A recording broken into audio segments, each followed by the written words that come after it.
मित्रों, नमस्कार। आज जागो और जगाओ अभियान में हम आपके साथ जुड़े हैं एक मुद्दा लेकर, श्रमिकों का, गरीबों का, जिस दौरान कल अनलॉक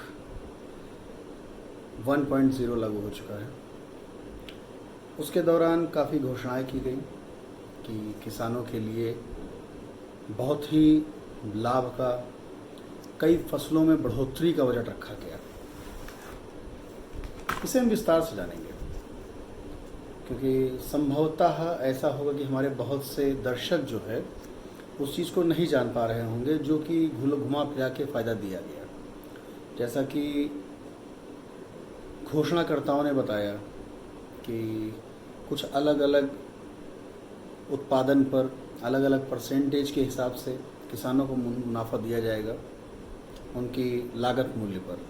तो सबसे पहले मैं आप लोगों को ये बता देना चाहूँगा मित्रों की लागत मूल्य जो तय की गई सरकार द्वारा, वह न्यूनतम की गई। न्यूनतम लागत मूल्य जो सीधे सीधे फसल का मूल्य होती है, कुल लागत मूल्य नहीं। कुल लागत मूल्य और न्यूनतम लागत मूल्य में अंतर ये होता है, न्यूनतम लागत मूल्य जो सीधे सीधे खर्च दिखता है फसल को पैदा करने में, और कुल लागत मूल्य उस न्यूनतम को हटा करके उसमें बहुत सारी चीज़ें होती हैं, जिसमें फर्टिलाइज़र, खाद्य, ट्रैक्टर जिसका भाड़ा देना पड़ता है किसान को, सिंचाई, अन्य ऐसे कई लागत होती हैं जिसमें कि किसान को ये सारा खर्च जोड़ करके उसमें तब उसका लागत मूल्य तय होता है। जिसमें कि सरकार ने कहा कि हमने बहुत वृहद तरीके से अन्य फसलों पर फ़ायदा दिया, जिसमें बताते हैं कि बाजरा में 150%, रागी में 145%, मक्के पे 50%, अरहर पे 200%, मूंग पे 146%, सोयाबीन पे 170%, उर्द पर 300%, तिल पर 370%, धान पर 50% और ज्वार पर 70% का मुनाफा दिया जा रहा है। लेकिन यह कुल लागत मूल्य के ऊपर नहीं है, यह सरकार द्वारा न्यूनतम लागत मूल्य पर दिया जा रहा है। उसी तरह घोषणाएं की गई कि किसानों को अन्य भी रियायत दी जाएगी बहुत वृहद स्तर पर, जो कि कहीं नहीं मिल रही है। उनको इस योजना के तहत सिर्फ कर्ज मिल रहा है। क्या हमारी सरकार सिर्फ कर्ज के ही माध्यम से बढ़ोतरी को देखती है कि किसी व्यक्ति को बढ़ाना है उसे कर्ज दे दो? डायरेक्ट राहत कहीं नहीं, सीधे राहत कहीं नहीं, केवल दिखाया जा रहा है कि हमने आपको राहत दे दी। इसके अलावा कोई भी कुछ ऐसा वो नहीं है जिसमें कि हम आपको कह सके कि रियायत दी गई है। रियायत एक दी गई है जिसको 30 मई तक दिया गया, फिर कहा गया कि आपको 3 महीने का हम कर्ज में और दे देते हैं कि आप 3 महीने किस्त और न दीजिए। 3 महीने की किस्त उनकी माफ़ की गई। उसके बाद उनका कहना है कि अब 31 मई नहीं, आप 30 अगस्त तक कर्ज की किस्त ना दीजिए, कोई दिक्कत नहीं है। दिक्कत कैसे नहीं है साहब? उनके ब्याज के ऊपर ब्याज आप ले लेंगे, चक्रवृद्धि ब्याज लगाएंगे। ये हम लोगों ने बहुत पहले सुना होगा, अंकगणित में चक्रवृद्धि ब्याज लगता है हर ब्याज के ऊपर। इस समय सरकार और बैंक मिल करके यही खेल खेल रहे हैं आपके साथ। उद्योग की बात करें, छोटा उद्योग MSME, जिसमें भारी भरकम बजट पेश किया गया।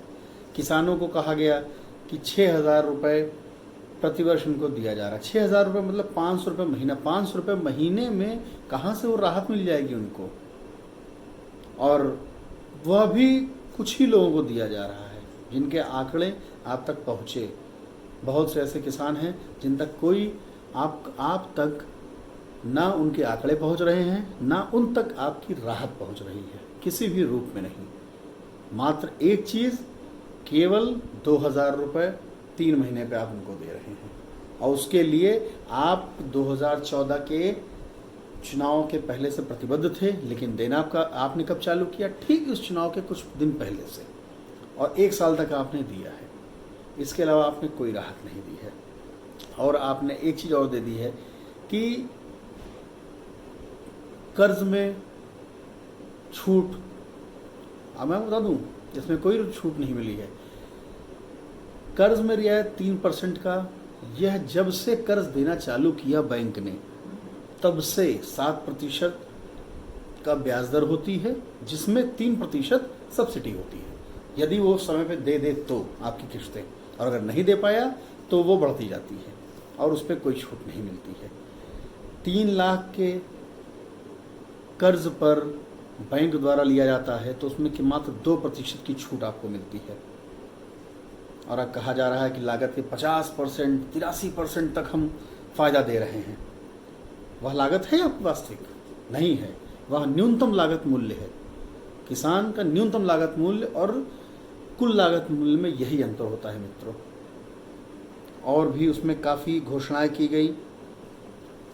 सबसे बड़ा अंतर एक देखने को मिला है। आज मैं रिपोर्ट सर्च कर रहा था, उसमें देखने को मिला कि जो इनकी बढ़ोतरी हुई है वह अन्य वस्तुओं की तुलना में बहुत ही कम हुई है। जैसा सोना,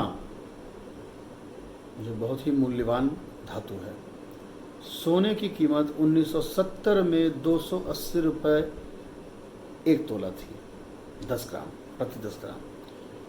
और गेहूं की कीमत आपको ताज्जुब होगा 1970 में 56 रुपये प्रति कुंटल थी। जो आज के डेट में अगर देखा जाए, आज की तय तारीख में देखा जाए तो 2020 में गेहूं की मूल्य जो है उसमें बढ़ोतरी हुई है 1950 रुपये। 56 रुपये से 1950 रुपये की केवल वृद्धि हुई है, जो कि केवल 40 गुना है। और वहीं अगर उल्टे उसके सोना देख लिया जाए तो 2020 में 48,000 रुपये प्रति 10 ग्राम सोना है, जो कि 400% है। कितना डिफरेंस है पहले में और अब में। मतलब जो चीज़ केवल बड़े लोग उसको यूज़ करें उसमें इतनी बढ़ोतरी, और जो किसान के लिए है उसमें इतनी कम बढ़ोतरी। ये कहाँ का न्याय है? मुझे लगता है ऐसे ठीक हो सकता है। केवल घोषणाओं पे घोषणाएं, घोषणाओं पे घोषणाएं, घोषणाओं पे घोषणाएं। आपने छोटी छोटी घोषणाएं दी और बाद में इकट्ठे आपको आ गए बैनर पे कि आपने 20 लाख करोड़ का दे दिया उनको मुनाफा। कहीं नहीं है। मुझे तो नहीं लगा, आप लोगों को लग रहा होगा। बिल्कुल भी नहीं लगा। 2 चीज़ों पे चर्चा मैं और करना चाहूँगा। सबसे बड़ी चीज़, गन्ना किसान जो गन्ने का उत्पादन करते हैं, चीनी मिलें चलती हैं। आज मुझे ये चीज़ पता लगी है एक डिबेट को सुनते हुए, क्योंकि आप तक पहुंचाना बहुत ज़रूरी है, आवश्यक है, क्योंकि हमने बीड़ा उठाया है जागो और जगाओं का, तो ज़रूरी है इस पर चर्चा हो। पश्चिमी उत्तर प्रदेश में गन्ना किसानों का 17,000 करोड़ का बकाया है। नियमानुसार यह राशि उनको 14 दिन के भीतर मिल जानी चाहिए, जिस दिन उनका गन्ना मिल में पहुंचता है। लेकिन महीने बीत चुके हैं साहब, नहीं पहुंचा। इसका जवाब कौन मांगेगा आपसे? मैं इसीलिए कह रहा हूँ कि मित्रों, जागो और जगाओ। आपकी आवाज़ वहाँ तक पहुँचे, मेरी आवाज़, आपकी आवाज़, जनता की आवाज़ वहाँ तक पहुँचे कि आखिर ये क्यों हो रहा है। आपको जानकर ताज्जुब होगा, मूडीज़ रेटिंग एजेंसी, एक जो भारतीय अर्थव्यवस्था की रेटिंग तय करती है, उसने अपने यहाँ भारत की एक ग्रेड होता है BAA2 से घटा करके BAA3 पर कर दिया है। उसने रेटिंग तक घटा दी है और ये कहते हैं हम विकास कर रहे हैं। कहाँ विकास हो रहा है? एक चीज़ और कहते हैं कि पटरी दुकानदार, फेरी वाले, जिनके लिए आज तक किसी ने नहीं सोचा, लेकिन ये कह रहे हैं कि हम सोच रहे हैं, हम मानते हैं सोच रहे हैं। आपके द्वारा बिल्कुल सोचा जा रहा है इस पर। और घोषणा के दौरान कहा गया 50 लाख लोगों को हम 10,000 रुपये तक का कर्जा देंगे, सीधे देंगे। यह घोषणा की थी लॉकडाउन 4.0 में। तो साहब ये बता दीजिए, आज इतने दिन बीत चुके हैं, कितने लोग कर्जा दे दिया? इस पर जब जवाब सवाल किया गया तो पता लगा कि बैंकों, अब अर्थव्यवस्था खुली है, अब अनलॉक खुला है, तो बैंक इसके लिए प्रतिबद्ध है देने के लिए, सरकार के माध्यम से देंगे। अब बात करते हैं हम लोग MSME, जिस पे बहुत ज़्यादा बृहद घोषणाएं हुई कि MSME माइक्रो स्मॉल इक्विपमेंट, इसमें जो है इन्होंने किया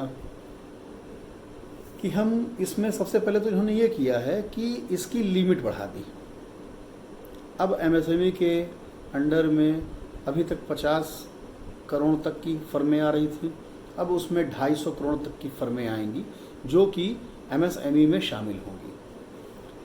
यहाँ पर इन्होंने बजट जारी किया कि उन्हें लोन मिलेगा बैंक से, वो भी कर्ज। तो ये बड़े मुद्दे की बात ये होती है कि हर विकास के लिए क्या कर्ज ज़रूरी है? आप अपनी जनता को केवल कर्ज देना चाह रहे हैं और कर्ज के ही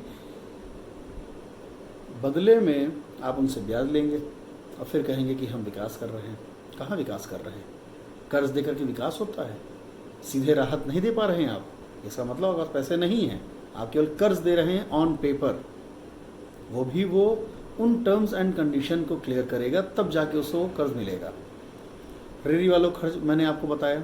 MSME में अब एक बहुत जानकर आपको हैरानी होगी कि MSME में जो घोषणाएं सरकार ने की हैं, मैं आपको बता दूं MSME के 4,95,000 करोड़ पहले से ही बाकी हैं उन कंपनियों के, उन फर्मों के जिनको NPA कर दिया गया, नॉन प्रॉफिटेबल एसेट्स।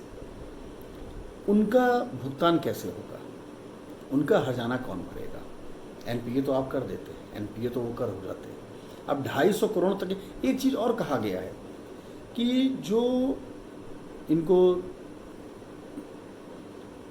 टारगेट मिला है, जिसको राहत कहते हैं, भले आप कर्ज दें, लेकिन अब आपने कहा राहत, तो राहत हम समझते हैं। उसमें जब 250 करोड़ को इन्होंने लिमिट बढ़ा दी तो ये देखा गया कि जितनी भी फर्में NPA थी उनको भी उभरने का मौका मिलेगा। इसका मतलब क्या हुआ? आप इस मतलब से क्या समझ सकते हैं कि उसमें उन फर्मों को भी शामिल किया जाएगा जिनकी NPA कर दी गई है? इसका मतलब ये हुआ, बंधु मित्रों, भाइयों, मेरे प्यारे देशवासियों, इसका मतलब ये हुआ कि जो फर्में NPA हो गई थी उनको फिर से पैसा खाने का मौका मिल गया बैंक से। फिर से आओ, फिर से पैसा पाओ और जाओ, फिर NPA कराओ। इसको छोड़ के और कुछ नहीं हुआ है। पूरे उसमें जो है कुल मिला के केवल गोल गोल गोल गोल गोल गोल कर्ज आपको दे करके फुर्सत कर दिया और कहा गया कि हमने तो आपको राहत पैकेज दे दिया, अब आप जानो। एक बिहार की घटना आपको बताता हूँ।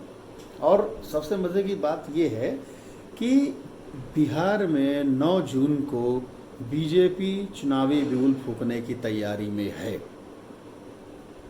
9 जून, मात्र 6 दिन बाद। आज हमारे भारतवर्ष में कोरोना के मरीजों की संख्या क्या है? कोरोना के कितने केस हैं? क्या इस दौरान चुनावी बिगुल फूंकना भी ज़रूरी है? यह बताइए आप।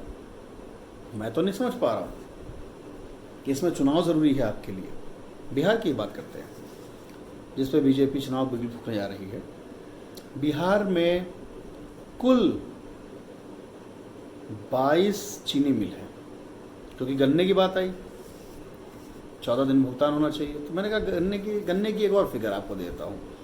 बिहार में 22 चीनी मिलें कुल हैं। आपको जान के हैरानी होगी, इस समय कितनी मिलें खुली मालूम है आपको? मात्र 4 चीनी मिलें चल रही हैं। बताइए, BJP की सरकार है और नीतीश कुमार जी वहाँ 15 साल से हैं। 15 साल से BJP की सरकार है वहाँ पे। आज तक मतलब 22 चीनी मिलें, जानकर हैरानी होती है, 22 चीनी मिलें हैं जिसमें से केवल 4 रन कर रही हैं। अगर इन्हें खोल दिया जाए तो कम से कम 3-3.5 लाख कामगारों को काम मिल जाएगा, उन्हें बाहर भागने की जरूरत नहीं पड़ेगी अपने प्रदेश से। ये क्या कर रहे हैं आप? बंद क्यों हैं? उनको क्यों नहीं खोला जा रहा है जबकि सरकारी हैं? और सरकारी वैसे भी सरकारी नहीं है भाई साहब। मैं आपको बता दूं, बंधु मित्रों, दर्शकों, मैं आपको ये बता दूं कि वहाँ से ब्रिटेन तक चीनी जाया करती थी। ब्रिटेन की महारानी, ब्रिटेन की प्रधानमंत्री, उनके यहाँ इस चीनी का एक्सपोर्ट होता था। उस जगह का ये हाल है। कैसे करेंगे विकास? कैसे करेंगे लॉकडाउन? कैसे करेंगे अनलॉकडाउन? बड़ी समझ नहीं आ रहा है। कुछ गुत्थम गुत्थी हो गई है पूरी तरह। लोगों को केवल कर्ज कर्ज कर्ज कर्ज कर्ज।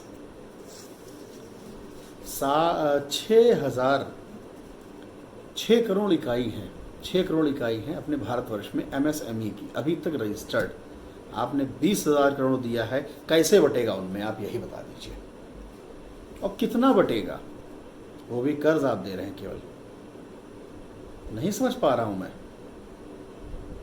इन सारी गतिविधियों के बीच आप विकास कहाँ कर रहे हैं और किस तरह अर्थव्यवस्था अपनी आप पटरी पर लाएंगे, हमें ये बताइए, जबकि आपके खर्चे बढ़ते जा रहे हैं। अब एक छोटा सा उदाहरण आपको बताता हूँ जिस पर कि हमारे भारत की सरकार, भारतवर्ष की सरकार, हमारी सरकार, हमारे प्रधानमंत्री माननीय नरेंद्र मोदी जी बहुत तेज़ी से उस पर विचाराधीन हैं, संवेदनशील हैं उसके लिए। एक हमारे और आपके बीच में आरोग्य सेतु ऐप चल रहा है। आरोग्य सेतु ऐप का फ़ायदा कितने लोगों को मिला है? आपको मिला? हमें नहीं मिला। आरोग्य सेतु ऐप बनाने में कितना खर्च हुआ कि आपको नहीं मालूम। आरोग्य सेतु ऐप बना, उसमें खर्च कितना हुआ, और आपको इतना तो मालूम है कि कोई भी ऐप हो उसके जितने यूज़र होंगे उतनी ही उस ऐप की कमाई होती है। ऐप की कमाई मतलब ऐप बनाने वाली संस्था, सरकार, संगठन, व्यक्ति, उसकी कमाई। तो हमें तो लग रहा है आप कमा रहे हैं, केवल आप दिखा रहे हैं कि हम विकास कर रहे हैं, हम कोरोना से लड़ रहे हैं। ऐसे लड़ा जाता है कोरोना से? कोरोना से लड़ने के लिए आपने शराबें खोल दी, शराब खाने खोल दिए। किसानों को रिलीफ देने वाली चीज़ों में इतनी देरी लग रही है, किराने के सामान खोलने में इतनी देरी लग रही है, उसके लिए लॉक अनलॉक 1.0 इतना भारी भरकम शब्द को आपने प्रयोग किया, उसका इस्तेमाल किया। लेकिन मुझे लगता है अनलॉक आप पहले ही कर चुके हैं, जब आपने रेवेन्यू के बहाने से शराब खाने खोल दिए। एक तरफ आप कहते हैं कि शराब से हमारा गवर्नमेंट का रेवेन्यू है, इसलिए उसको खोलना मजबूरी है, मैं मानता हूँ। तो क्या उससे घटनाएं नहीं बढ़ी हैं? सोशल डिस्टेंसिंग नहीं बढ़ी है? कहाँ बढ़ गई सोशल डिस्टेंसिंग? कहाँ बना पाए आप सोशल डिस्टेंसिंग? आप तो घटा दिए उसको, और पूरी तरह घटा दिए, ध्वस्त कर दिए, केवल आपके गलत फैसले ने कि शराब खोल दी जाए। कितने लोगों की जाने का चली गई इसमें, कितने लोग घरेलू हिंसा के लिए प्रेरित हो गए, प्रवोक हो गए, इसका जिम्मेदार कौन है? हालांकि वो सब चर्चाएं बाद में होंगी। आज हम लोगों ने चर्चा करी कि किसानों को कितना लाभ दिया, MSME में आपने क्या किया। और एक तरफ आपका बकाया भी है, कहीं MSME में है, कहीं गन्ना किसानों के प्रति है। तो आप कहाँ किसके लिए आप वो कर रहे हैं? आप किसानों क्या समझते हैं?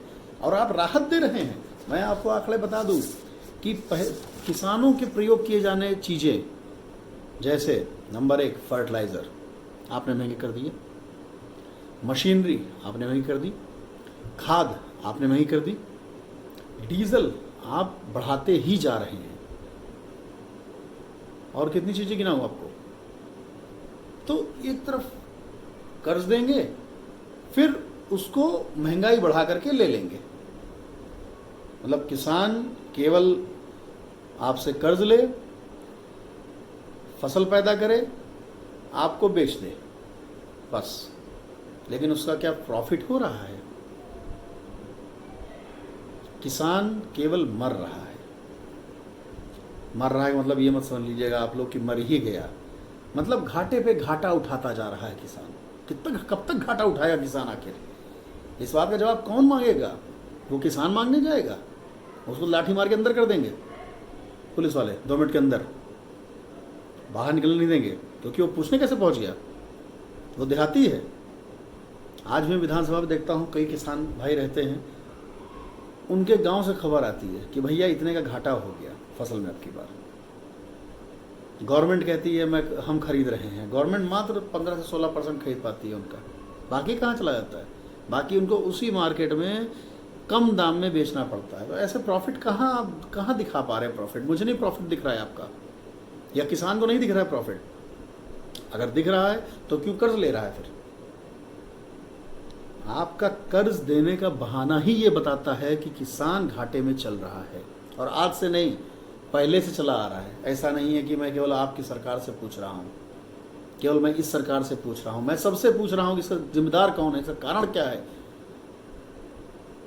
इसी में जागने वाली बात है। हम आप जागें, पूछें आखिर ऐसा क्यों हो रहा है हमारे साथ, इसका कारण क्या है, हमें जवाब दिया जाए इसका। क्यों नहीं देंगे आप जवाब? केवल डिबेट करेंगे, हिंदू मुस्लिम करेंगे, उसके लिए केवल आपसे जो कोई प्रश्न पूछने आए आप सीधे कह देंगे। आपके प्रवक्ता सीधे चिल्लाते हैं कि तुम देशद्रोही हो। अब किसानों की बात हो रही है, उसमें कहाँ से देशद्रोह आ जाएगा? भाइयों, इस चीज़ को आप उठाइए। ऐसा नहीं है कि आपके परिचित में बीजेपी का कोई नहीं है। सभासद है हमारा, ग्राम प्रधान है हमारा, विधायक है हमारा, ब्लॉक प्रमुख है हमारा, किसी न किसी पार्टी से ये जुड़े हुए हैं। हमारा केवल इतना कहना है कि आओ जागें और जगाएं। अगर नहीं जगाएंगे तो मिट जाएंगे। जागना अत्यंत महत्वपूर्ण है, नितांत महत्वपूर्ण है। आइए जागें और जगाएं, इस श्रृंखला को आगे बढ़ाएं, सरकार से प्रश्न करें, सीधे प्रश्न करें, इसकी परवाह करते हुए बिना कि क्या होगा, क्योंकि हो तो वैसे भी वही रहा है। आज हर एक नागरिक किस तरह अपना जीवन यापन कर रहा है, ये सोच के मुझे दुख होता है। जिस किसी भी इंसान से मैं मिलता हूँ, जन सामान्य से मिलता हूँ, सब यही कहते हैं भैया कमर तोड़ दी, और आप कहते हैं विकास हो रहा है। धन्य हो ऐसे विकास को, धन्य हो ऐसे कर्ज को, धन्य हो ऐसी राहत को। ऐसी राहत दे रहे हैं आप कि कर्जा लो, ब्याज बढ़ाओ। ये बताइए, आपने 3 महीने किस्तों की माफ़ी की, आपने उस पर ब्याज माफ़ किया?